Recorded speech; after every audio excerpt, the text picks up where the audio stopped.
Havoc Demonhunter has been garbage in Arena for most of the War Within Season 1. After multiple rounds of changes, it is now in a decent spot to play Arena once again. In the last weeks, I pushed solo shuffle to get my elite title, and I bring you this quick PvP guide to help you get your rewards before the end of the season. Quickly smash that like button, and let's get into the video.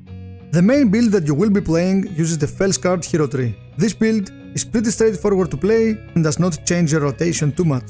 Its main strengths are the super powerful bursts that you can do, and you really have to make them count. The main weakness of this spec is that it is super weak outside the burst windows, and most enemy players will try to shut you down with anything they have the moment you press I-beam. In order to avoid that, you should always save some of your own crown control to combine with your burst windows in order to force the most cooldowns. And if you execute this right, you will force a lot of cooldowns, since people tend to panic when the burst happens and overreact. The second build that you will be playing in some niche situations uses the Aldrachi river hero tree.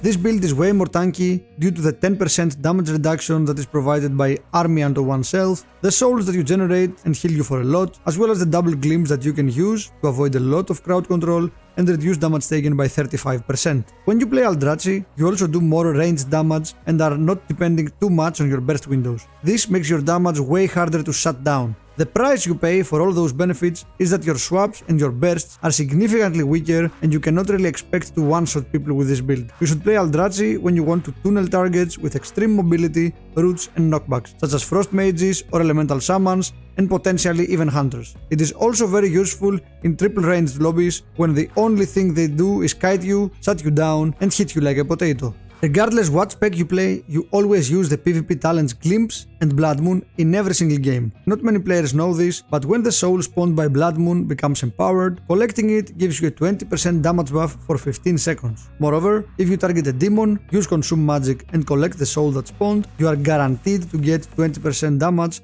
for 15 seconds. The third PvP talent is either reverse magic or detainment, depending on the situation. I tend to always pick reverse if there is something to dispel from my healer, like Hammer of Justice, Sheep or Sleepwalk. Be careful to never cast reverse versus affliction warlocks, or you will die when dispelling their unstable affliction. You can find links to both builds in the description.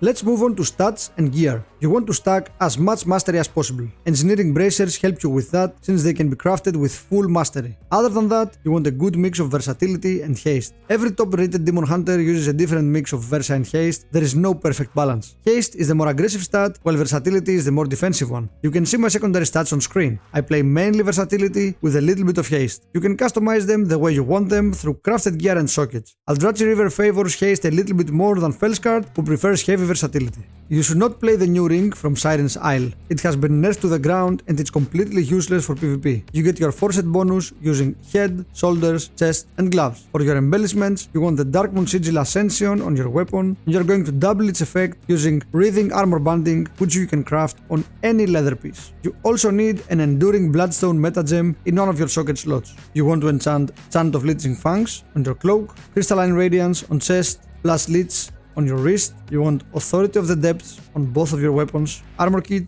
on the legs, Defender's March on the boots, and Cursed Mastery on both rings. When you play FelScarred, you want to optimize your bursts. You always want to save Sigil of Flame for your burst to get a huge amount of mastery. I-beam has a 40-second cooldown, which is reduced by Cycle of Hatred to roughly 30 seconds. So you have a burst with Sigil plus I-beam almost every 30 seconds. Sometimes you also have Essence Break, sometimes you don't. When you do, the burst is even bigger. But if you have a good opportunity to pressure the enemy team, you should not wait for Essence Break. Just send your burst. Essence Break can also be used on its own to force some cooldowns when a target is already low. Always try to save some crowd control to combine with your bursts in order to force the most cooldowns. Your burst with Essence Break is I-beam into stun, Essence Break, Death Sweep, Annihilation.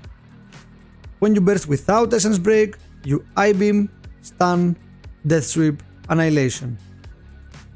You can even stun before I-beam, both options work fine. Ideally, you should combine that combo with crowd control on the healer, like an Imprison plus Fear combo or another stun. Your Chaos Nova should often be targeted on the healer if you can isolate him for a 5-second stun. When you play Aldrachi River, you are fighting against some of the most annoying classes with extreme kiting and shutdown potential. Although Aldrachi has a lot of complexity, you cannot really afford to bother with it and optimize it inside the arena. You simply press what you have on cooldown. Every time you press the hand or collect 6 souls, you activate River's Glaive. After casting River's Glaive, it doesn't matter too much whether you're going to Blade Dance or Chaos Strike first. You want to cast Consume Magic and all of your sigils on cooldown since they each generate 1 soul fragment. Remember that your sigils generate souls only if they actually hit something, so make sure you aim them properly. You don't have to go out of your way to collect those soul fragments. The next time you cast Fellblade, all of them will come to you. If you manage to line up all buffs and coordinate a nice burst with CC on the healer, you can force a lot of cooldowns as Aldrachi, but your opponents will probably not allow you to do so.